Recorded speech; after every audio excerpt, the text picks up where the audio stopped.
दोस्तों, computer academy के YouTube portal पे आपका स्वागत है। आशा करते हैं कि आप सभी लोग अच्छे होंगे और आप लोगों की पढ़ाई भी अच्छी चल रही होगी। जैसा कि आपको पता है कि यूपी हायर की परीक्षा अब होने वाली है। इस समय फास्ट रिवीजन प्रारंभ किया गया है। 1 या 2 दिन में एक एक इकाई करके पूरा रिवीजन करा दिया जाएगा। आज का ये वीडियो पब्लिश है जिसे आप देख रहे हैं। इसमें संपूर्ण इकाई 1 जो आपके पाठ्यक्रम में दिया गया है उसी का रिवीजन होने जा रहा है। हिंदी भाषा का विकास, जिसमें भाषा का विकास पूरा देखेंगे, उपभाषा की बात करेंगे, बोली की बात करेंगे और इसी के साथ साथ आप देखेंगे कि इसका विकास क्रम क्या रहा है, वर्गीकरण किस प्रकार से दिया गया है, तो उन सभी की बात करेंगे और इसी पर आधारित रात में 9 बजे लाइव कक्षा में प्रश्न कराए जाएंगे। ये PDF भी सभी लोगों को उपलब्ध करा दिया गया है। तो आइए शुरू करते हैं। हिंदी भाषा का विकास। भाषा क्या है? भाषा वह साधन है जिसके द्वारा मनुष्य अपने विचार दूसरों से भली भांति प्रकट कर सकता है और दूसरों के विचार समझ सकता है। यही है भाषा। भाषा के विकास के चरण की अगर बात करें तो भाषा के विकास में सबसे पहले भाषा क्या होती है? आंगिक होती है, उसके बाद वाचिक होती है, फिर लिखित होती है और फिर यांत्रिक होती है। सबसे पहले आंगिक होती है और फिर बोली जाती है, फिर लिखी जाती है, फिर यांत्रिक होती है, टाइप होती है। तो ये भाषा के विकास का क्रम होता है। भाषा वाणी वर्णों में व्यक्त की जाती है और यह कई प्रकार की होती है, जैसे कूट भाषा भी होती है, कृत्रिम भाषा होती है, व्यक्ति बोली होती है, विशिष्ट भाषा होती है, राष्ट्र भाषा, परिनिष्ठित भाषा, उपभाषा, बोली। तो ये क्रम होता है। श्याम सुंदर दास ने कहा है कि मनुष्य और मनुष्य के बीच वस्तुओं के विषय में अपनी इच्छा और मत का आदान प्रदान करने के लिए व्यक्त ध्वनि संकेत का जो व्यवहार होता है उसे भाषा कहते हैं। तो इस प्रकार निष्कर्ष के रूप में हम कह सकते हैं कि भाषा में ध्वनि संकेत का परंपरागत और रूढ़ प्रयोग होता है। भाषा के सार्थक ध्वनि संकेत से मन की बातों या विचारों का विनिमय होता है, जो कि एक अर्जित संपत्ति है। हर वर्ग या समाज के ध्वनि संकेत अपने होते हैं, दूसरे वर्ग या समाज से भिन्न होते हैं। इसीलिए प्रत्येक भाषा की संरचना भी अलग होती है। भाषा परंपरागत वस्तु है, सामाजिक संपत्ति है, सतत प्रवाहवान है, जिससे परिवर्तनशील भी होती है। भाषा का वर्गीकरण अगर देखें तो 2 रूपों में किया जाता है। एक होता है आपका आकृति मूलक और दूसरा होता है पारिवारिक। जब आकृति मूलक की बात आती है तो आकृति मूलक के तहत चीनी, तिब्बती, वर्मी, तुर्की, कन्नड़, संथाली ये सब आते हैं। जबकि पारिवारिक या ऐतिहासिक वर्गीकरण की बात करें तो बहुत सी आकृति मूलक भाषा भी पारिवारिक के तहत आती हैं।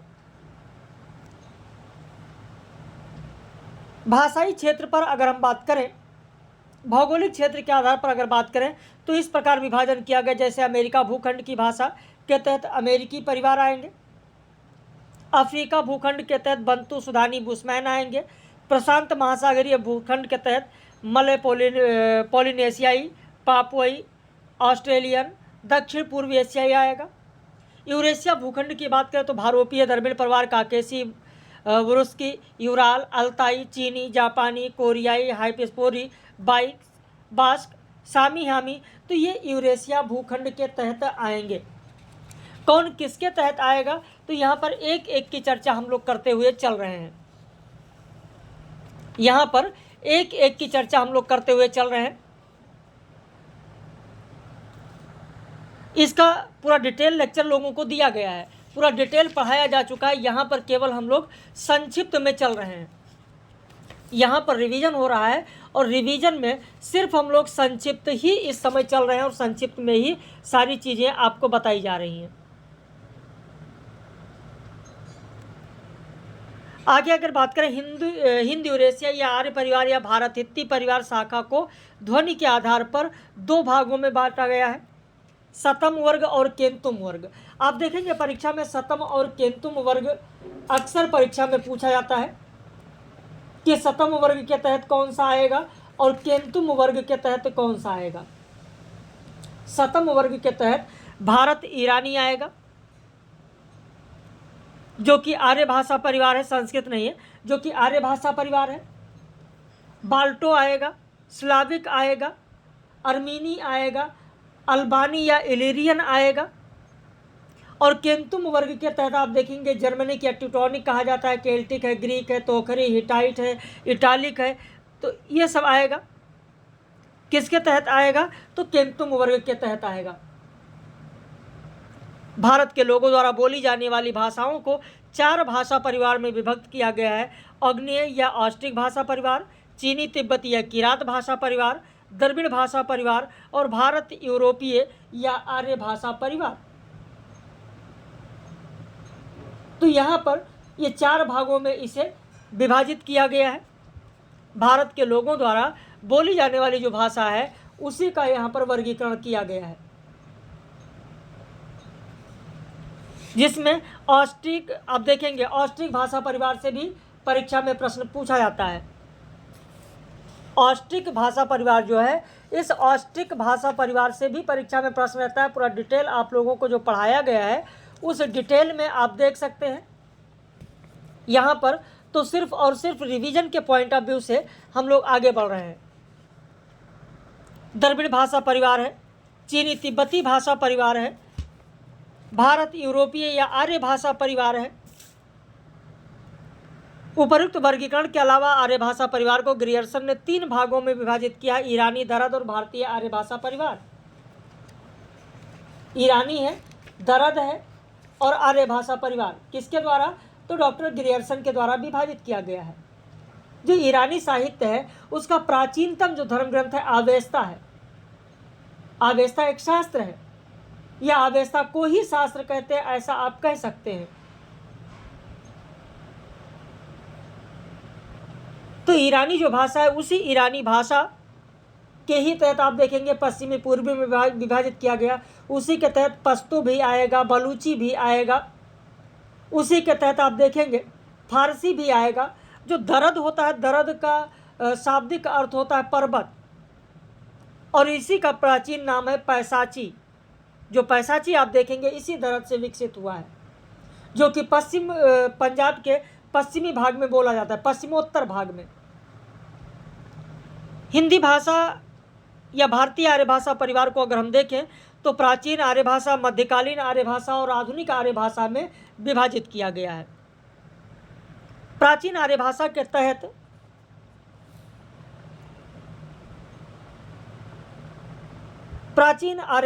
तहत अगर हम यहाँ पर बात करें, यहाँ पर अगर लिखना चाहे थोड़ा तो आप लिख सकते हैं। ये जो भाषा परिवार है इसके बारे में थोड़ा अगर आप लिखना चाहें तो आग्नेय या ऑस्ट्रिक जो भाषा परिवार है इसे निषाद भी कहा जाता है, निपात भी कहा जाता है। इसके अंतर्गत आप देखेंगे मुंडा है, संथाली भाषा है, कोटुक भाषा है, खासी है, निकोबारी है, ये सब आते हैं। चीनी तिब्बती या किरात भाषा परिवार के तहत आप लिख सकते हैं लेप्चा, कई बार परीक्षा में पूछा गया है। लेप्चा है, बोडो है, नागा है, लाहुली है, हिमालयी है, तिब्बती है, अका है, किन्नौरी है, चीनी है, ये सब किरात भाषा परिवार के तहत है। द्रविड़ भाषा परिवार के तहत अगर कभी पूछा जाए तो तमिल, कन्नड़, मलयालम ये आपको पता ही है। इसके अलावा उत्तरी मालती है, ब्राहुई है, ओरांव है, कुरुख है, ये सब तेलुगु है, ये सब द्रविड़ भाषा परिवार के तहत हैं। बाकी आर्य भाषा परिवार के तहत केवल सुन ले, आप गौर से ध्यान में सुने। आर्य भाषा परिवार के तहत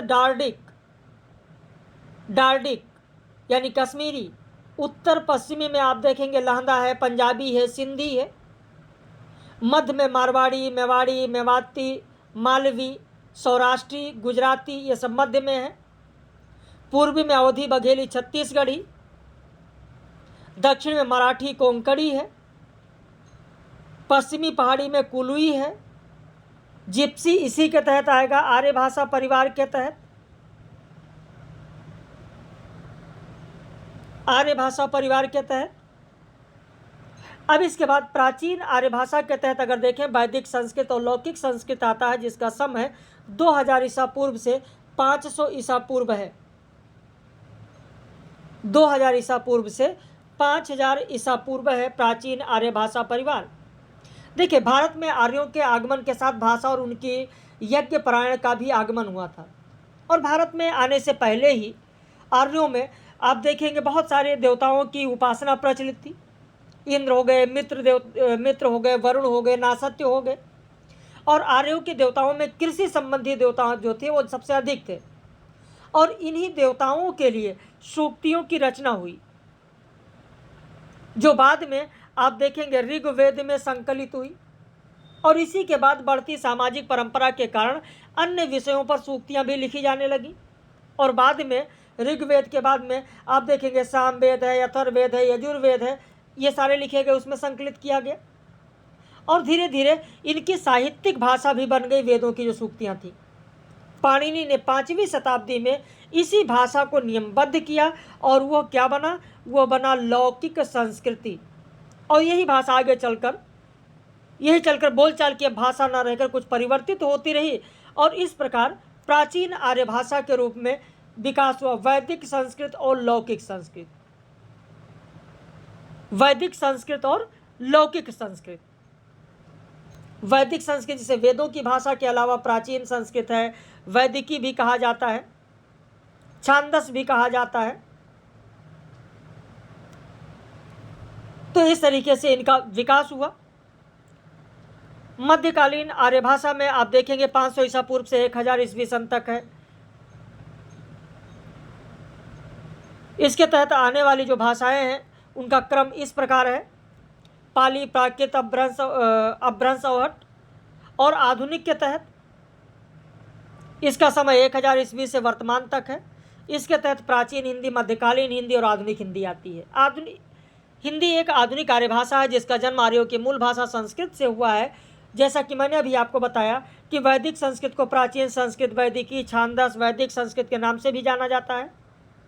और इस भाषा की विशेषता यह थी कि इस भाषा में यूरोपीय भाषा की तुलना में स्वरों की संख्या कम हो गई और स्वर परिवर्तन से अर्थ परिवर्तन होने लगा, जिसे कहा जाता था अपश्रुति। यास्क ने निरुक्त में कहा है कि स्वर अथवा वर्ण की अशुद्धि मंत्र को हीन और निरर्थक बना देती है। अशुद्ध स्वर वाली वाणी वज्र बनकर यजमान का ठीक उसी प्रकार नाश कर देती है जिस प्रकार इंद्र शत्रु। तो पद में स्वराघात की अशुद्धि के कारण वृत्तासुर का नाश हो गया। शिष्ट समाज के व्यवहार की भाषा आदर्श रूप में ग्रहण करके पाणिनि ने प्रसिद्ध व्याकरण ग्रंथ अष्टाध्यायी की रचना की। कई ग्रंथों में बताया गया कि उस समय की आदर्श भाषा उदीच्य भाषा थी। उस समय की आदर्श भाषा क्या थी? उदीच्य भाषा थी। उदीच्य भाषा यानी कहाँ की भाषा? तो पंजाब की भाषा। उदीच्य भाषा मतलब कहाँ की भाषा? पंजाब की भाषा। और पाणिनि की अष्टाध्यायी की जो भाषा है वो कैसी भाषा है? यही पंजाब की भाषा है, उदीच्य भाषा है। और पाणिनि ने ही वैदिक की भाषा को छांदस नाम दिया। और भाषा के साथ संस्कृत का प्रयोग सबसे पहले अगर देखें तो किस में किया गया? वाल्मीकि रामायण में मिलता है। वैदिक भाषा में समासों की प्रवृत्ति नहीं है, जबकि लौकिक संस्कृति में गद्य का विकास होने से समासों की प्रवृत्तियां आ गई। तो वैदिक संस्कृत में केवल 4 ही समास थे। वैदिक संस्कृति में केवल 4 समास थे। कौन कौन से थे? तत्पुरुष समास, कर्मधारय समास, द्वंद्व समास और बहुब्रीय समास। लेकिन लौकिक संस्कृति में इसकी संख्या अधिक हो गई। पंचतंत्र में विष्णु शर्मा ने कहा है कि ब्राह्मण काल और उसके बाद भी निसंदेह संस्कृत सामान्य जनता के धार्मिक कृत्यों, पारिवारिक संस्कारों, शिक्षा और विज्ञान की भाषा थी। के.एम. पणिक्कर ने कहा है कि संस्कृत विश्व की संस्कृति और सभ्यता की भाषा है जो भारत की सीमाओं के पार दूर तक फैली हुई है। अब इसके बाद अगर हम मध्यकालीन भाषा की बात करें जिसके तहत पाली, प्राकृत और अपभ्रंश आता है, तो पाली के नामकरण को लेकर मत यह है कि यह पंक्ति और प्राकृत से है, क्योंकि यह भाषा एक और जहाँ पंक्तिबद्ध है वहीं व्याकरणिक दृष्टि से प्राकृत से मिलती जुलती है, तो इसे बौद्ध प्राकृत भी कहा जाता है। पाली की शब्द संपदा का मूल आधार तद्भव है। वैसे इसके नामकरण को लेकर कहा गया पहले पल्ली कि पल्ली से इसका नामकरण पड़ा। पल्ली मतलब ग्राम होता है, ग्रामीण भाषा। मैक्स मुलर ने कहा कि इसका नामकरण पाटली से हुआ है, यानी पाटिलपुत्र यानी मगध की भाषा। तो बुद्ध के वचनों से कहा गया नहीं, पंक्तिबद्ध है, इसलिए पाली भाषा नामकरण। कुछ लोगों का मानना है कि पाइल या पाली शब्द से इसका तद उद्भव हुआ है। बौद्ध साहित्य को पालने वाली भाषा है, इसलिए इसका नाम पाली पड़ा। तो कई तरीके से इसका नामकरण किया गया है। वैसे इस भाषा के विस्तार में बौद्ध साहित्य और अशोक के अभिलेख और तत्कालीन अन्य साहित्यों का योगदान बहुत ज़्यादा रहा है। इस भाषा में पूर्व की भाषा के व्याकरणिक परिवर्तन भी दिखाई पड़ते हैं। जैसे संस्कृत के नपुंसक लिंग का लोप होने लगा और सारे नपुंसक लिंगी शब्द पुल्लिंग की तरह लिखे जाने लगे, और इसी के साथ द्विवचन का भी लोप हो गया। सभी द्विवचन के शब्द बहुवचन के नियम के अनुरूप चलने लगे। इससे यह भी स्पष्ट है कि पाली के शब्द संपदा का मूल आधार क्या है, तद्भव है। वरुचि ने प्राकृत के 4 भेद माना है: सौरसैनी, महाराष्ट्री, मागधी और पैसाची। डॉक्टर धीरेन्द्र वर्मा ने उपर्युक्त 4 के अलावा एक और माना है, अर्धमागधी। अर्धमागधी माना है। अपभ्रंश एक तत्सम शब्द है। यह प्राकृत की तीसरी अवस्था है और इसे मध्य भारतीय आर्य भाषा और आधुनिक आर्य भाषा के बीच की कड़ी कहा जाता है। अपभ्रंश की अंतिम सीमा क्या है? औहट्ट है। अपभ्रंश शब्द का सबसे पहले उल्लेख कहाँ मिलता है? पतंजलि ने किया है। सबसे पहले पतंजलि ने किया है।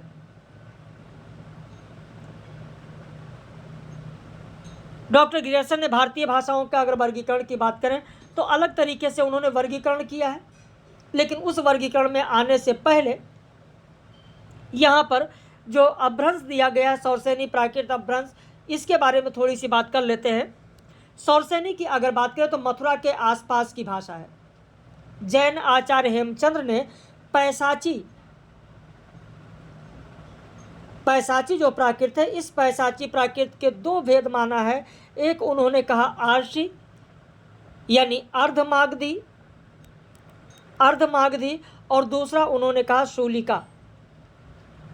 भरत मुनि ने नाट्यशास्त्र में 7 प्राकृतों का उल्लेख किया है: सौरसैनी, मागधी, अर्धमागधी, दक्षिणात, बाहलिक, अवंतिजा और प्राच्या। पूरा डिटेल आपको पढ़ाया गया है। लेकिन साहित्यिक महत्व की दृष्टि से अगर देखें तो मुख्य रूप से 5 हैं। वैसे साहित्य दर्पण में 12 प्रकार का है। प्राकृत लंकेश्वर में 16 प्रकार के प्राकृतों का उल्लेख है। प्राकृत चंद्रिका में 27 प्रकार के प्राकृतों का उल्लेख है। तो हमको बहुत ज़्यादा वहाँ जाने की ज़रूरत नहीं है। सौरसैनी जो प्राकृत है तो ये एक समय ये उत्तर भारत की राष्ट्रीय भाषा थी। दिगंबर जैन मत का साहित्य सिद्धांत इसी में है। संस्कृत नाटकों में यह गद्य की भाषा थी। सौरसैनी संस्कृत के अधिक निकट होने के कारण अन्य प्राकृत की अपेक्षा इसमें तत्सम और अर्ध तत्सम शब्द बहुत ज़्यादा थे। राजशेखर का जो ग्रंथ है कर्पूर मंजरी, नाम सुना होगा। बाय द वे अगर परीक्षा में पूछा जाए कि कर्पूर मंजरी किस प्राकृत में है तो सौरसैनी में। इसका प्राचीनतम रूप अश्वघोष के नाटकों में मिलता है। भास और कालिदास के नाटकों में जो गद्य है वह भी सौरसैनी में ही मिलता है। चंद्रवली पांडे का मानना है कि लौकिक और वैदिक संस्कृति का श्रेष्ठतम उदाहरण वाल्मीकि रामायण में मिलता है। और जो संस्कृत भाषा होती थी वो द्विजी भाषा कहलाती थी, जो प्राकृत भाषा होती थी वो मानुषी भाषा कहलाती थी। पैसाची प्राकृत के बारे में भी थोड़ा सा जान लें आप कि ये उत्तर भारत के कश्मीर के समीप की भाषा थी और इसी पैसाची को कहा जाता था भूत भाषा। नाम आपने सुना होगा। पैसाची को ही भूत भाषा कहा जाता था, ग्राम्य भाषा कहा जाता था, मृत भाषा कहा जाता था। हालने ने इसे द्रविड़ों द्वारा प्रयुक्त भाषा तथा पुरुषोत्तम देव ने इसे संस्कृत और सौरसैनी का प्राकृत रूप माना है। गुणाढ़ की रचना का नाम सुना होगा, बृहद कथा सुना है। गुणाढ़ की रचना बृहद कथा इसी प्राकृत में है। राम शर्मा के अनुसार पैसाची के 2 भेद हैं। राम शर्मा के अनुसार पैसाची के दो भेद हैं, शुद्ध पैसाची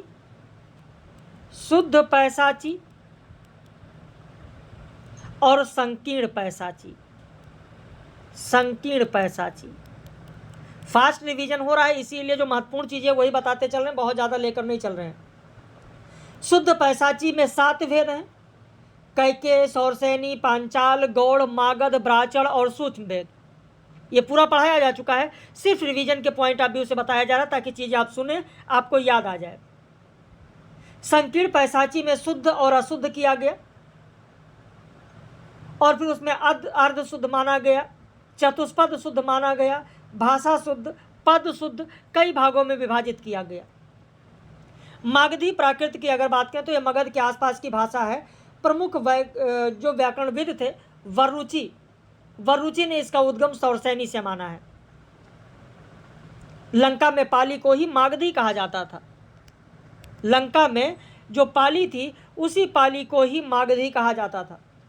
कालिदास के नाटकों में शूद्रक के मिचकटकम में मागधी का प्रयोग हुआ है।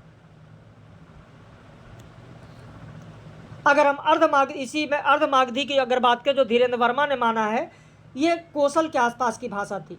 और जैन विद्वान इसी अर्धमागधी को क्या कहते थे? आरसी कहते थे। जैन विद्वान इसी को क्या कहते थे? तो आरसी कहते थे। जैसा कि अभी मैंने बताया कि जैन आचार्य हेमचंद्र ने पैसाची के 2 भेद माना, अर्धमागधी और शूलिका, यानी आरसी और शूलिका। यही मैंने अभी आपको बताया है। तो ये मागधी के बारे में आपने देखा। इसके प्राकृत के जो रूप हैं, मागधी प्राकृत के जो रूप हैं, इसके जातीय रूप में बहली की है, ढक्की है, साबरी है, चांडाली है। अर्धमागधी गौतम बुद्ध की मातृभाषा थी। जिस अर्धमागधी मैंने आपको बताया वो गौतम बुद्ध की मातृभाषा थी और अशोक के काल में इस भाषा को राजभाषा का पद प्राप्त था। महाराष्ट्री की अगर बात करें तो गाथा सप्तशती है, रावण बहो है। ये सब जो रचनाएं हैं वो महाराष्ट्री प्राकृत में आपको देखने को मिलेगा। सेतुबंध प्रवरसेन का जो है वो भी आपको महाराष्ट्री में ही मिलेगा। जो गाथा सप्तशती है उसकी रचना सातवाहन शासक हाल ने की थी। प्राकृत भाषाओं का व्याकरण नाम से एक ग्रंथ की रचना डॉक्टर रिचर्ड ने किया था। कहीं लिखना चाहें तो लिख लें।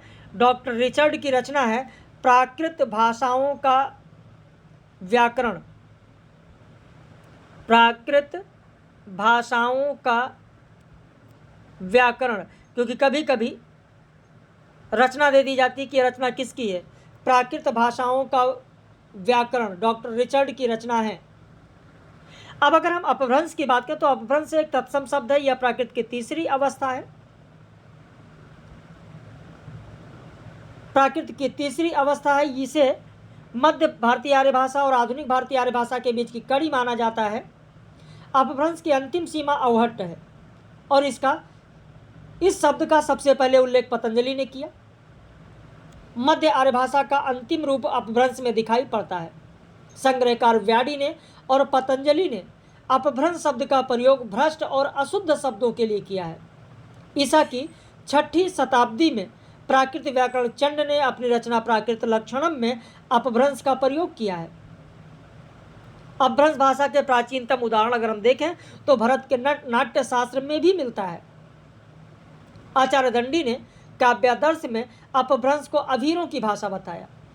11वीं शताब्दी में पुरुषोत्तम ने अपभ्रंश को शिष्ट वर्ग की भाषा बताया और 12वीं शताब्दी में हेमचंद्र ने अपभ्रंश का व्याकरण लिखा।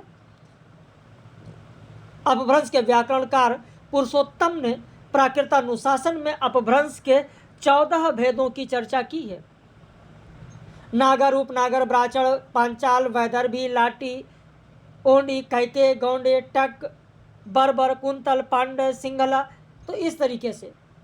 और विष्णु धर्मेत्तर साहित्यों में उपनागर, आभीर और ग्राम्य, उपनागर, आभीर और ग्राम्य पूरा डिटेल जब मैंने पढ़ाया तो वहां पर दिया है। नमी साधु ने भी 3 माना है, उपनागर, आभीर और ग्राम्य। प्राकृत सर्वस्व में मार्कंड ने भी नागर, उपनागर और ब्राह्मण माना है। तो इस तरीके से इसका वर्गीकरण किया गया है और वर्गीकरण के लिए मैंने पूरा डिटेल आप लोगों को पढ़ाया है। उक्त व्यक्ति प्रकरण में दामोदर पंडित ने कौशल की भाषा को अपभ्रष्ट कहा है और सिंहली के आदिम रूप को एलू कहते हैं। एलू कहते हैं। इसके अलावा और अगर वर्गीकरण की हम बात करें तो डॉक्टर ग्रियर्सन ने भारतीय भाषाओं का वर्गीकरण जो किया है, डॉक्टर ग्रियर्सन ने भारतीय भाषाओं का वर्गीकरण किस प्रकार किया है? ग्रियर्सन ने भारतीय भाषाओं का जो वर्गीकरण किया वो इस प्रकार किया। बाहरी उपशाखा में आप देखेंगे पश्चिमोत्तरी समुदाय, यानी इसमें सिंधी है, लहंदा है, पूरा डिटेल जब मैंने दिया है वहाँ पढ़ाया है आपको। सिंधी है, लहंदा है। दक्षिणी समुदाय में अगर देखें तो इसमें मराठी है। पूर्वी समुदाय में अगर हम बात करें तो इसमें उड़िया, बंगला, असमी, बिहारी है। मध्यवर्ती शाखा के तहत मध्यवर्ती समुदाय है जिसमें उन्होंने दिया है पूर्वी हिंदी। भीतरी उपशाखा में केंद्रीय और पहाड़ी समुदाय है। केंद्रीय समुदाय में उन्होंने पश्चिमी हिंदी, पंजाबी, गुजराती, भीली, खानदेशी, राजस्थानी 6 भागों में दिया और पहाड़ी में पूर्वी पहाड़ी, मध्यवर्ती पहाड़ी और पश्चिमी पहाड़ी दिया। तो इस वर्गीकरण में 3 उपशाखाएं, 5 समुदाय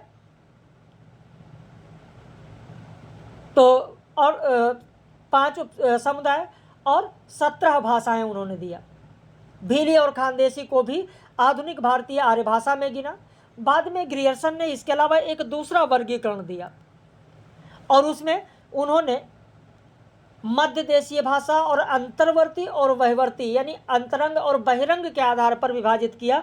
वह भी मैंने आप लोगों को दिया है, डिटेल जब पढ़ाया है तो वहाँ पर मैंने आप लोगों को दिया है।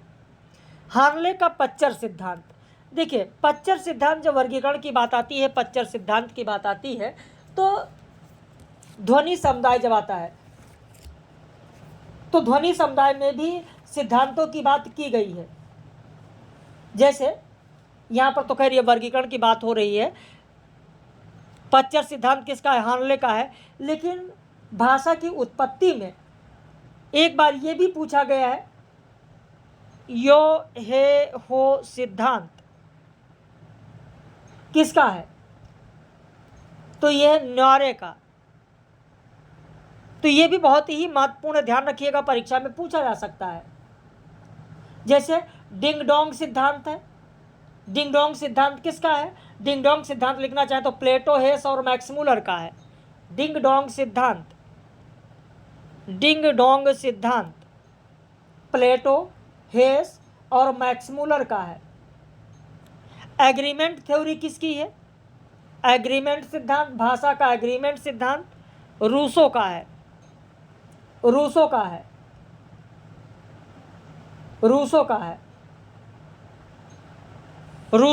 तो ये पूछा जा सकता है।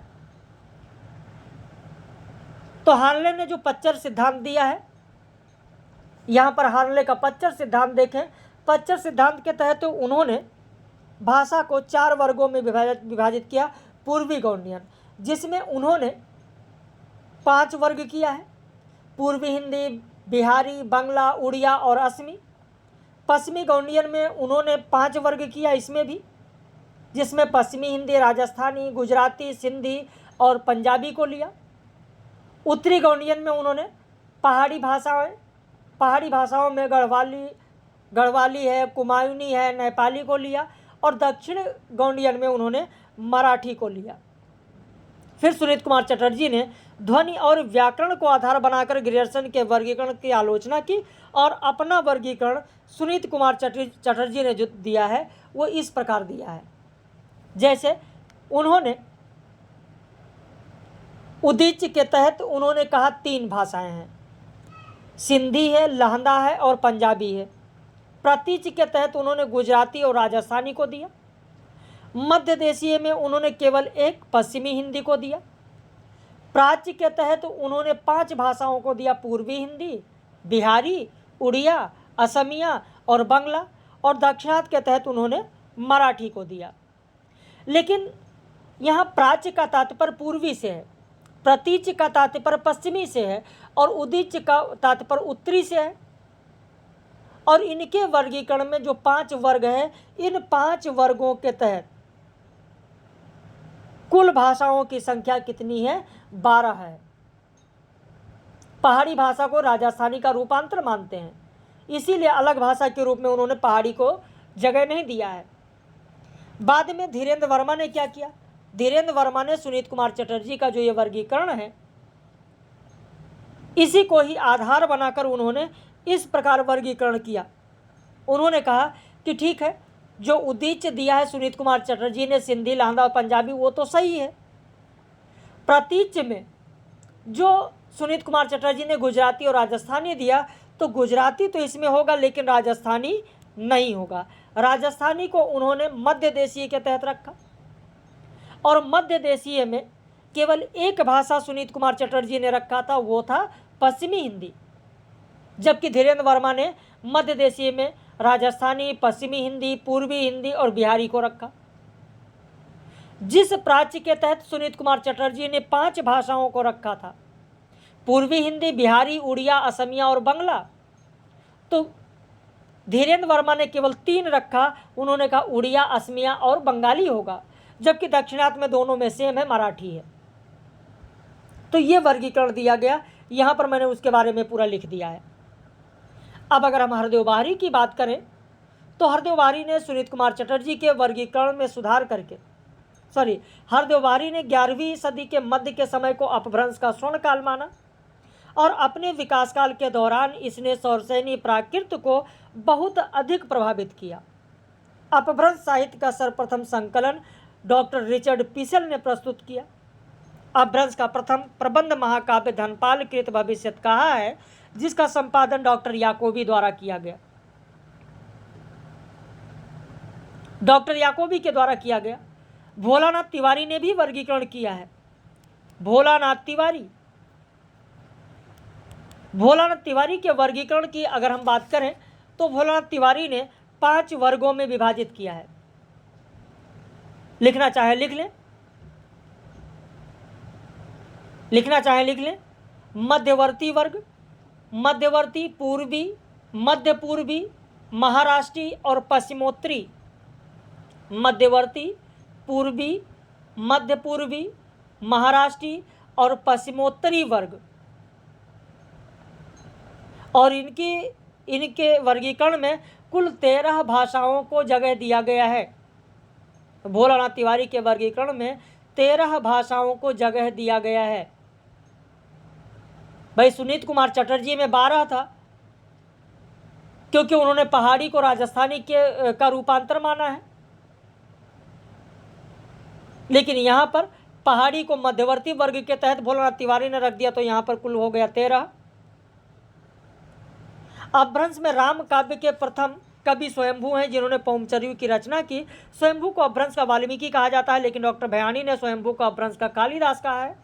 अपभ्रंश का सबसे बड़ा महाकाव्य महाकाव्य महापुराण की रचना 10वीं सदी में पुष्पदंत ने की और भयानी ने इन्हें भवभूति कहा है अपभ्रंश का।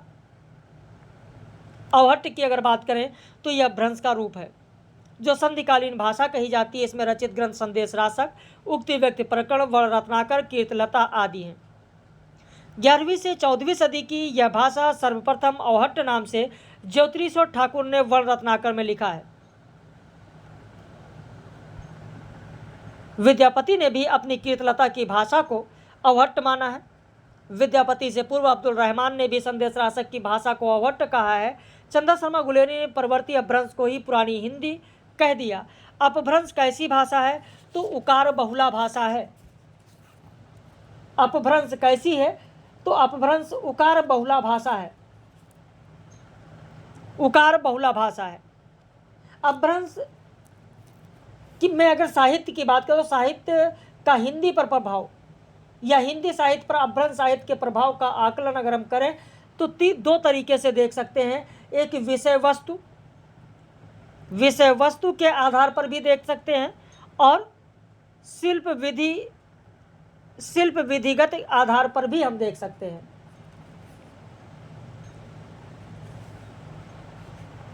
तो खैर इसकी चर्चा हम लोगों ने डिटेल में वहाँ कर ही लिया है, तो यहाँ पर इसकी चर्चा बहुत ज़्यादा उस स्तर पर हम लोग नहीं करेंगे कि हिंदी पर अपभ्रंश का क्या प्रभाव रहा है।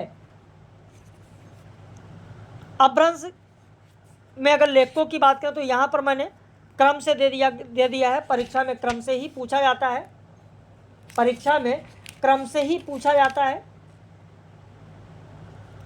तो इसलिए यहाँ लेखकों का नाम मैंने दे दिया है। अब आधुनिक भारतीय आर्य भाषा की अगर बात की जाए तो सभी आर्य भाषाएं किसी न किसी क्षेत्रीय अपभ्रंश से विकसित हुई हैं। आधुनिक भारतीय आर्य भाषा के विकास 1000 ईसा पूर्व के आसपास हुआ है। आधुनिक भारतीय आर्य भाषा की विशेषता में अगर हम बात करें तो इसमें री और श तो लिखी जाती है, लेकिन उच्चारण उत्तर और दक्षिण भारत में अलग अलग है। ज्ञा संयुक्त अक्षर का प्रयोग होता है। पूर्विया लोग बा तथा व उच्चारण में भेद नहीं करते हैं और इसी प्रकार जा और या का उच्चारण जा सुनाई पड़ता है। इसमें 3 जगह 2 वचन होते हैं, 3 की जगह 2 वचन होते हैं। इसमें कुछ भाषाओं को छोड़ दिया जाए तो शेष में नपुंसक लिंग का प्रयोग नहीं होता है। इसमें द्वित्व व्यंजन का लोप हो जाता है, जैसे कम का काम हो जाता है, सत्य का सात हो जाता है। शब्द रूपों की संख्या घटकर 2 रह गई, विकृत और अविकृत। छ का उच्चारण क छ से किया जाता है। दूसरे वर्णों का संयोग होने पर या तथा ण का उच्चारण नहीं हो पाता है। अब इसी में अगर हम सिंधी भाषा की बात करें एक एक करके, तो इसका विकास किससे हुआ है? ब्राचड़ से हुआ है। यह की लिपि फारसी लिपि पर आधारित है। इसके अंतर्गत बिचौली, सिराइकी, थरेली, लासी, कच्छी आदि बोलियां हैं। बिचौली का साहित्यिक स्थान प्राप्त है। लहंदा की अगर बात करें आधुनिक भारतीय आर्य भाषा के तहत, तो इसका विकास किससे हुआ है? कैकेय अपभ्रंश से हुआ है। शाब्दिक अर्थ क्या होगा? पश्चिम। इसमें जटकी, मुल्तानी, जंगली बोलियां आएंगी। इसमें साहित्य न के बराबर है। इसका अन्य नाम पंजाबी, हिंदकी, चिमाली, पोठवारी है। लिपि कौन सी है? लंडा लिपि है, जो शारदा लिपि की शाखा है। इस पर किसका प्रभाव है? तो टक्क का प्रभाव है। पंजाबी की बात करें तो फारसी शब्द है पंजाबी, जिसका अर्थ है 5 नदियों का देश। इसका विकास टक्क अपभ्रंश से हुआ है। साहित्य पर्याप्त मात्रा में है। तो यहाँ पर आप देख रहे हैं इसकी लिपि लंडा लिपि है। बाद में गुरु अंगद ने गुरुमुखी लिपि चलाई।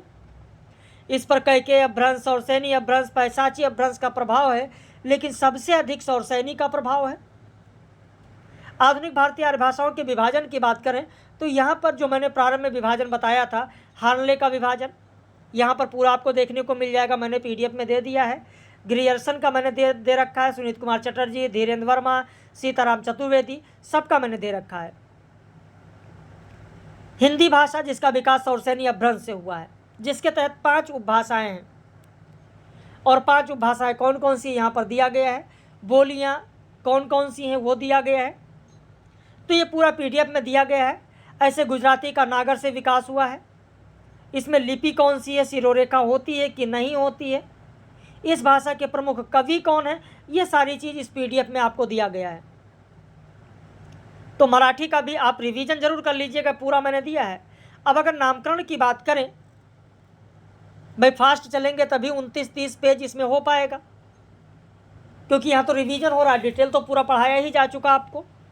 फारसी से हिंद से, सिंध से फारसी में हिंद बनती है, जिस सप्त से हफ्त। सिंध और हिंद की परिभाषा में कोई भेद किया गया है। हिंद की भाषा का नाम हिंदी है। इसी अर्थ में 11वीं सदी में फिरदौसी और अलबरूनी, 14वीं सदी में अमीर खुसरो, 16वीं सदी में अबुल फजल ने हिंदी को ग्रहण किया। अरबी में हिंदी का अर्थ होता है हिंद की भाषा। और गिलक्राइस्ट ने भी कहा है कि जो भाषा आज हिंदुस्तानी कहलाती है उसी का नाम हिंदी, उर्दू और रेखता है। और इसमें अरबी, फारसी, संस्कृत भाषा के शब्द हैं। संस्कृत के पंचतंत्र का अनुवाद करेला दमन की भूमिका में लिखा गया है कि पुस्तक हिंदी से अरबी में अनुदित है, अर्थात हिंदी और हिंदवी का अर्थ एक ही है। डॉक्टर गिरसन ने जिस प्रकार हिंदी का विस्तार दिया उससे स्पष्ट है कि उन्होंने राजस्थानी बिहारी बोलियों का हिंदी से संबंध नहीं माना है। उन्होंने उत्तरी सीमा नैनीताल, पूर्वी सीमा बनारस, दक्षिणी सीमा बालाघाट, पश्चिमी सीमा अंबाला को माना है। किसने? तो ग्रियर्सन ने। श्याम सुंदर दास का मानना है कि साहित्यिक और राष्ट्र की दृष्टि से राजस्थानी को हिंदी की भाषा माना जा सकता है, पर भाषा शास्त्र की दृष्टि से स्वतंत्र भाषा है राजस्थानी हिंदी की अपेक्षा गुजराती के अधिक निकट है। पुरानी हिंदी अपभ्रंश और आधुनिक आर्य भाषाओं के बीच कड़ी है और इस भाषा का काल 13वीं से 14वीं सदी है। पुरानी हिंदी का नाम सर्वप्रथम चंद्र शर्मा गुलेरी द्वारा दिया गया, जो इस प्रकार है। आचार्य हजारी प्रसाद द्विवेदी ने उत्तरकालीन अपभ्रंश कहा। साहित्यिक अपभ्रंश को पुरानी हिंदी रामचंद्र शुक्ल ने कहा। वासुदेव शरण अग्रवाल ने उदयमान हिंदी कहा। शिव प्रसाद सिंह ने परवर्ती संक्रांतिकालीन अपभ्रंश कहा। भाषा वैज्ञानिकों ने भाषा और बोली के बीच एक और वर्ग को स्वीकारा जिसे कहा जाता है उपभाषा। जैसे भाषा, फिर उपभाषा और फिर होगी बोली। हिंदी भाषा के तहत 5 उपभाषाएं हैं। राजस्थानी, जैसे राजस्थानी हिंदी, ये उपभाषा है और इसके तहत बोलियां हैं मारवाड़ी, मालवी, मेवाती, जयपुरी। बिहारी उपभाषा के तहत भोजपुरी, मगही, मैथिली। पहाड़ी के तहत कुमाऊनी, गढ़वाली। पूर्वी हिंदी के तहत अवधी, बघेली, छत्तीसगढ़ी। पश्चिमी हिंदी के तहत ब्रजभाषा, कौरवी या खड़ी बोली, हरियाणवी, कन्नौजी, बुंदेली, दक्कनी। तो उपयुक्त भाषाओं में पहाड़ी हिंदी को छोड़कर शेष सभी का किसी न किसी बोली में अपना साहित्य है। जैसे राजस्थानी में बात करें तो उसका साहित्य मारवाड़ी और जयपुरी में है। पश्चिमी हिंदी में ब्रजभाषा और कौरवी में है। पूर्वी हिंदी में साहित्य अवधी में मिलता है। बिहारी हिंदी में मैथिली में मिलता है। राजस्थानी हिंदी की बात करें तो ये सौरसेनी का प्रभाव इस पर लक्षित होता है। टा वर्ग बहुला उपभाषा है। पुल्लिंग और स्त्रीलिंग शब्दों के अंत में मुख्यतः बहुवचन अ का प्रयोग होता है। पुल्लिंग एक वचन शब्द के अंत में ओकारांत होता है। इसके बाद डिंगल, पिंगल अक्सर परीक्षाओं में पूछा जाता है। यह पश्चिमी राजस्थानी का साहित्यिक रूप है जिसका अधिकांश साहित्य चारण कवियों द्वारा रचा गया है। और पिंगल पूर्वी राजस्थानी साहित्य का रूप है जिसका अधिकांश साहित्य भाट कवियों द्वारा रचा गया है। साहित्यिक भाषा शैली के लिए डिंगल शब्द का सर्वप्रथम प्रयोग बांकी दास ने कुकवि बतीसी में किया है। पुरुषोत्तम दास के अनुसार डिम और गल मिलकर डिंगल बनता है जिसका अर्थ होता है वीर रस वाली ध्वनि भाषा। हर प्रसाद शास्त्री ने डगर से डिंगल शब्द का उत्पत्ति माना जिसका अर्थ होता है जंगल देश की भाषा। गणपति चंद्र गुप्त ने राजस्थान के किसी क्षेत्र विशेष के नाम पर डिंगल शब्द की उत्पत्ति माना। वहीं चंद्र शर्मा गुलेरी ने कहा कि डिंगल यादृच्छात्मक अनुकरण शब्द है। सुकुमार सेन और विश्वनाथ प्रसाद मिश्र के अनुसार संस्कृत शब्द डिंगर यानी गंवारू से इसका संबंध जोड़ा और पिंगल शैली को अवहट और राजस्थानी के मिश्रित शब्दों से उत्पन्न माना। पृथ्वीराज रासो ने इसका गौरव बढ़ाया। पिंगल ब्रजभाषा पर आधारित एक काव्य शैली है जिसका विनिर्माण प्राकृत पेंगलम के समय हो गया था। राजस्थानी हिंदी का नामकरण किसने किया? ग्रियर्सन ने किया और उनके अनुसार पश्चिमी राजस्थानी के तहत मारवाड़ी, उत्तर पूर्वी के तहत मेवाती, मध्य पूर्वी के तहत जयपुरी, दक्षिण पूर्वी के तहत मालवी और दक्षिणी राजस्थानी के तहत निमाड़ी आता है। यह भी परीक्षाओं में आप देखेंगे कि अक्सर पूछा गया है। मारवाड़ी पश्चिमी राजस्थान में बोली जाती है और इसमें साहित्य और लोक साहित्य दोनों है। मीराबाई के पदेशी में है। इसके तहत ढुढ़ारी, मेवाड़ी, सिरोही आती है और मेवाती उत्तरी राजस्थान में बोली जाती है। इसके मिश्रित बोली अहिरबाटी है। राठी, नहेर, कठर, गुजरी भी बोलियां हैं। इसमें भी लोक साहित्य है। जयपुरी पूर्वी राजस्थान में बोली जाती है, जैसे ढूंढाड़ी भी कहते हैं। और मालवी दक्षिण राजस्थान की बोली जिसमें पाटवी, रतलामी भी आती है। ऐसे बिहारी का नामकरण गिरियर्सन ने किया जिसके तहत भोजपुरी, मगही, मैथिली आती है। भोजपुरी हिंदी की सबसे बड़ी बोली है और भिखारी ठाकुर को भोजपुरी का शेक्सपियर भी कहा जाता है। इनका विदेशिया लोकनाट्य बहुत ही प्रचलित है। इसका नामकरण रेमंड ने किया है। पूर्वी गोरखपुर की भाषा को गोरखपुरी और पश्चिमी गोरखपुर की भाषा को सरवरिया कहा जाता है। नागपुरिया उपबोली भी इसी के तहत है। मगही दक्षिण बिहार में बोली जाती है। मगही, मागधी और मगध की भाषा का आधुनिक नाम है। इसका उपयोग कैथी लिपि में होता है। पूर्वी, टलहा, जगली उपबोलियाँ हैं। मैथिली वैशाली, विदेह और अंग प्रदेश की भाषा जिसका नामकरण कोलबुर्क ने किया है और इसके प्रसिद्ध कवि मैथिल कोकिल विद्यापति हैं। गोविंद दास, रंजीत लाल, हरि मोहन झा भी इसी भाषा के कवि हैं। छिका छिकी इसकी उपबोली है। छिका छिकी पहाड़ी हिंदी के तहत 2 आता है, कुमायूनी और गढ़वाली। पूर्वी हिंदी के तहत अवधी, बघेली और छत्तीसगढ़ी आता है। अवधी का केंद्र अयोध्या है। इसे कोसली वैश्वाड़ी भी कहा जाता है। माता प्रसाद पांडे ने इसे दक्षिण कोसली भी कहा है। भक्ति काल की 2 शाखा है, सूफी काव्यधारा और राम भक्ति काव्यधारा, इसी में रचित है।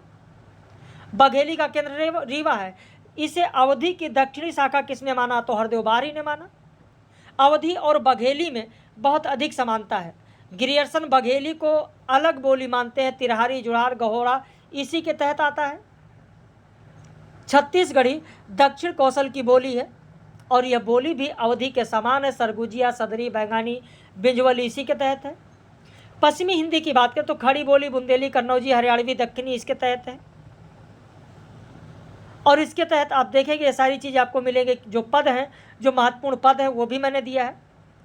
कौन सी भाषा किस में है, खड़ी बोली के नामकरण को लेकर भी यहाँ PDF में सारी चीज़ें आपको दी गई हैं कि सीधी भाषा किसने कहा, कर्कश बोली किसने कहा, गंवारू किसने कहा, खड़ी पाई की बोली किसने कहा, कौरवी किसने कहा, कामता प्रसाद गुरु ने क्या कहा, धीरेन्द्र वर्मा ने क्या कहा, चंद्र शर्मा गुलेरी ने क्या कहा, सबके बारे में पूरा डिटेल आपको पढ़ाया गया है और यहाँ पर दिया गया है। अब्दुल हक ने क्या कहा, टी ग्राहम बेल, विश्वनाथ प्रसाद ने क्या कहा। विश्वनाथ प्रसाद ने कहा है हिंदी साहित्य के सरल इतिहास में कि खड़ी बोली का अर्थ टकसाली अर्थात स्टैंडर्ड भाषा है। खड़ी बोली के अंतर्गत कुछ विद्वानों ने इसके 5 रूपों की चर्चा की, हिंदी, उर्दू, रेखता, हिंदुस्तानी और दक्कनी। फिर हरियाणवी को लेकर, बुंदेली को लेकर, कन्नौजी को लेकर, दक्कनी को लेकर पूरा डिटेल यहाँ पर दिया गया है। और इसके बाद आगे आपको ब्रजभाषा का साहित्यिक विकास, खड़ी बोली का साहित्यिक विकास, अवधि का साहित्यिक विकास इस PDF में आपको मिलेगा। तो यहाँ पर 45-46 मिनट का लेक्चर हो गया है। ये PDF भी आपको उपलब्ध करा दिया जा रहा है। एक बार फास्ट रिवीजन इसका कर लीजिएगा, एक साथ इसीलिए दे दिया जा रहा है। और इसी पर आधारित रात में लाइव कक्षा में प्रश्न भी आपको कराएंगे, जिसमें आप देखेंगे ब्रजभाषा, अवधि, ये सारी चीज़ें होंगी। हाँ, साथ में 5-7 मिनट और लगेगा, थोड़ा व्याकरण पर आपको करा देते हैं, ध्वनि पर करा देते हैं 5-7 मिनट में रिवीजन। ये खड़ी बोली का साहित्यिक विकास का ये पूरा PDF है। ये सारा PDF जो हमारे पेड मेंबर्स हैं उनको सबको अवेलेबल करा दिया गया है इस लेक्चर से पहले, ताकि एक ही बार में इसका रिवीजन वो लोग कर सकें। यहाँ पर आप देखें हिंदी भाषा की अगर बात करें तो यहाँ पर भाषा पैतृक संपत्ति नहीं है, भाषा अर्जित संपत्ति नहीं है, भाषा परंपरागत नहीं है। व्यक्ति उसका अर्जन कर सकता है, उसे उत्पन्न नहीं कर सकता। भाषा का अर्जन अगर होता है तो अनुकरण द्वारा होता है। भाषा चिर परिवर्तनशील है, भाषा का कोई अंतिम रूप नहीं है। भाषा की धारा स्वभावता कठिनता से सरलता की ओर जाती है। भाषा स्थूलता से सूक्ष्मता और अप्रौढ़ता से प्रौढ़ता की ओर जाती है। भाषा संयोगावस्था से वियोगावस्था की ओर जाती है। भाषा परिवर्तन और उसके कारण की अगर बात करें तो परिवर्तन होना ही उसका विकास है। और जो 5 रूपों में होता है, ध्वनि रूप में, शब्द रूप में, रूप है, अर्थ है, वाक्य है। भाषा के विकास का परिवर्तन जिन कारणों से होता है उन्हें 2 वर्गों में विभक्त कर सकते हैं, अभ्यांतर और बाह्य। अभ्यांतर वर्ग में भाषा की अपनी स्वाभाविक गति तथा वह कारण सम्मिलित है जो प्रयोक्ता की शारीरिक या मानसिक योग्यता आदि संबंधी स्थिति से संबंध रखते हैं।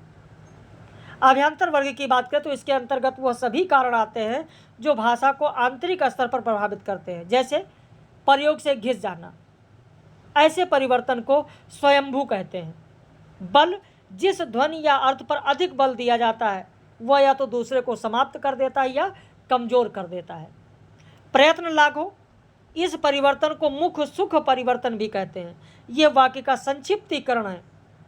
कुछ उदाहरण इस प्रकार, जैसे स्वरलोप होता है अनाज। अनाज में आप देखेंगे आ स्वर का लोप हो गया, क्या हो गया, नाज।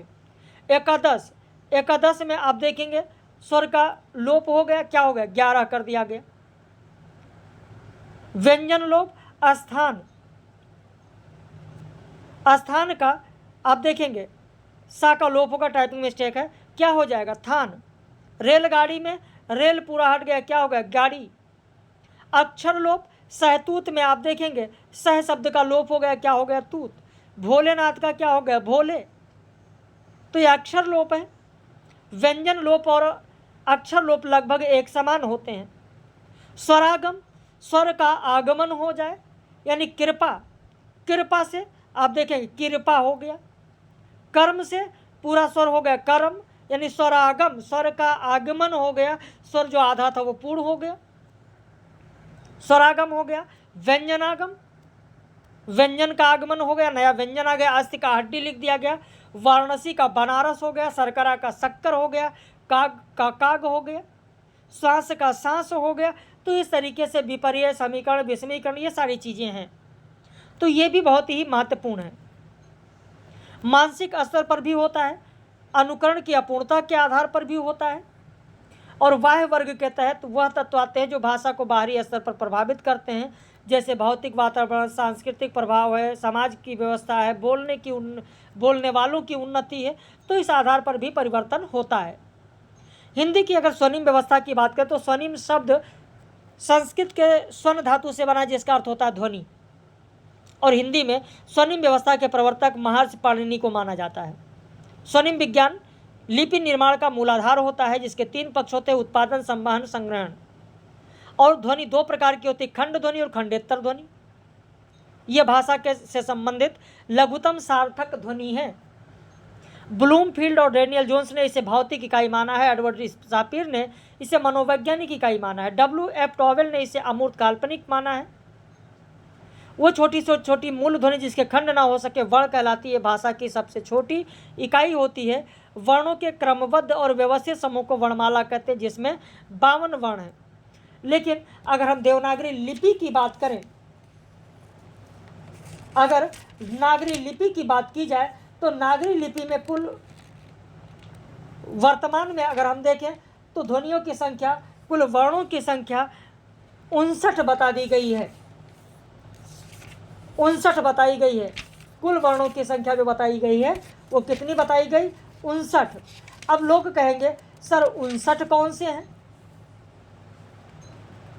भाई? 59 कौन से हैं या 59 कौन से आ गए हैं? तो 59 में आप देखेंगे कि जो क है, जा है, फा है, जो आते हैं वो सब इसी के तहत आते हैं। क, जा, फा, क, जा, फा जो आते हैं वो इसी के तहत आते हैं। इसके अलावा उत्क्षिप्त जो आपके 2 व्यंजन हैं वो भी इसी के तहत जोड़े जाते हैं। इसके अलावा अभी मराठी से जो लिया गया है ल का रूप है, वो भी ल का रूप है, वो भी इसी 59 के ही तहत आता है। 59 के ही तहत आता है। जब आप मानक भाषा पढ़ेंगे तो उस मानक भाषा में देवनागरी लिपि के तहत आपको यह चीज़ें दी जाएंगी। देवनागरी लिपि के तहत आपको ये चीज़ें बताई जाएंगी। देवनागरी जो लिपि है उसी देवनागरी लिपि के तहत आपको बताया जाएगा कि क्या क्या इसके तहत आता है और कौन कौन सा आता है। या फिर मानकीकरण की जब बात करेंगे तो हम मानकीकरण की जो चर्चा करेंगे उस मानकीकरण में आपको बताया जाएगा कि कौन कौन से हैं। वैसे जो डिटेल मैंने आप लोगों को पढ़ाया है उस डिटेल में आप देख सकते हैं वहाँ पर 59 कौन कौन से हैं, वो मैंने 59 की चर्चा वहाँ पर कर दिया है, जिसे आप लोगों ने देखा होगा। अगर नहीं देखा है तो आप उसको जाकर देख सकते हैं। लेकिन मूल रूप से अगर हम देखें तो यहाँ पर मूल रूप से हमारे पास कौन से हैं, तो मूल रूप से हमारे पास 52 हैं। मूल रूप से 52 हैं। 11 स्वर हैं। वर्णमाला में अनुस्वार और विसर्ग 2 हैं। वर्णमाला में संयुक्त व्यंजन हमारे पास 4 हैं। वर्णमाला में कुल व्यंजनों की संख्या 33 है। उत्क्षिप्त व्यंजनों की संख्या 2 है। उत्क्षिप्त व्यंजनों की संख्या हमारे पास कितनी है, तो यहाँ पर 2 है। तो इस तरीके से यहाँ पर हमारे पास कितने हैं, तो कुल संख्या कितनी है, 52 बताई गई है। लेकिन जब हम मानकीकरण पढ़ेंगे तो वहाँ मानकीकरण में हम लोग जो बात करेंगे उस मानकीकरण में हम लोग देखेंगे कि कितना है, तो 59 की चर्चा की गई है। मानकीकरण में 59 की चर्चा की गई है। मैंने पढ़ाया है, वहाँ पर आप पढ़ सकते हैं, देख सकते हैं। अब यहाँ पर कौन कौन से वर्णमाला में मूल स्वर कौन से हैं, संधि स्वर कौन से हैं, दीर्घ स्वर कौन से हैं, ये पूरा यहाँ पर वर्णमाला में आप देख सकते हैं। अग्र स्वर कौन से हैं, मध्य स्वर कौन से हैं, पश्च स्वर कौन से हैं, ये परीक्षा में पूछा जाता है, ये परीक्षा में पूछा जाता है। तो यहाँ पर इसको जरूर ध्यान रखिएगा आप लोग। होठों की स्थिति के आधार पर आवृतमुखी स्वर कौन से हैं, वृत्तमुखी कौन से हैं, सवर्ण या सजातीय स्वर कौन से हैं, विजातीय स्वर कौन से हैं, अनुनासिक कौन से हैं, विवृत कौन से हैं, संवृत कौन से हैं, अर्ध संवृत कौन से हैं। तो इन्हें आप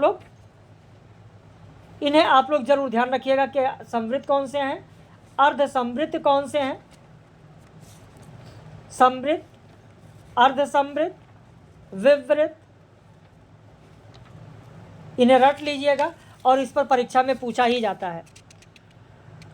अनुस्वार कौन से हैं, विसर्ग कौन से हैं, प्लुत कौन से हैं, संयुक्त व्यंजन किससे किससे मिलकर बने हैं, ये भी आपको ध्यान रखना है कि संयुक्त व्यंजन किससे किससे मिलकर बने हुए हैं, संयुक्त व्यंजन किससे किससे मिलकर बने हुए हैं, ये भी आपको ध्यान रखना है। संयुक्त व्यंजन किससे किससे मिलकर बने हुए हैं। अब व्यंजनों में स्पर्श व्यंजी कौन से हैं, या स्पर्श व्यंजी को और किस नाम से जाना जाता है। अंतस्थ व्यंजन कौन कौन से हैं, ऊष्म या संघर्षी व्यंजन कौन कौन से हैं,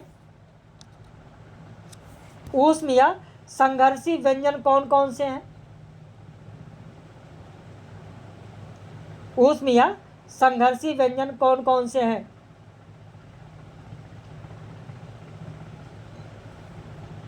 तो आशा करते हैं कि इसे आप लोग जरूर पूरा देख रहे होंगे। स्पर्शी व्यंजन भी अब पढ़ लीजिएगा। यहाँ पर उत्क्षिप्त व्यंजन ये सारे मैंने दे दिया है।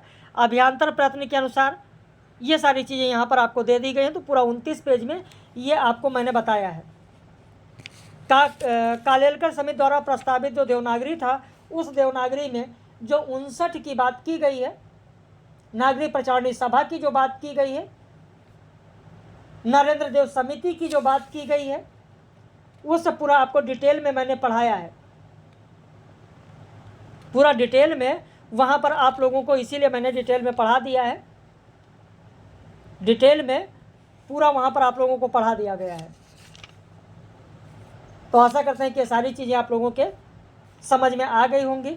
एक बार जो 59 ध्वनियाँ हैं, 59 ध्वनियाँ में आप देखें कि 59 कौन कौन से हैं।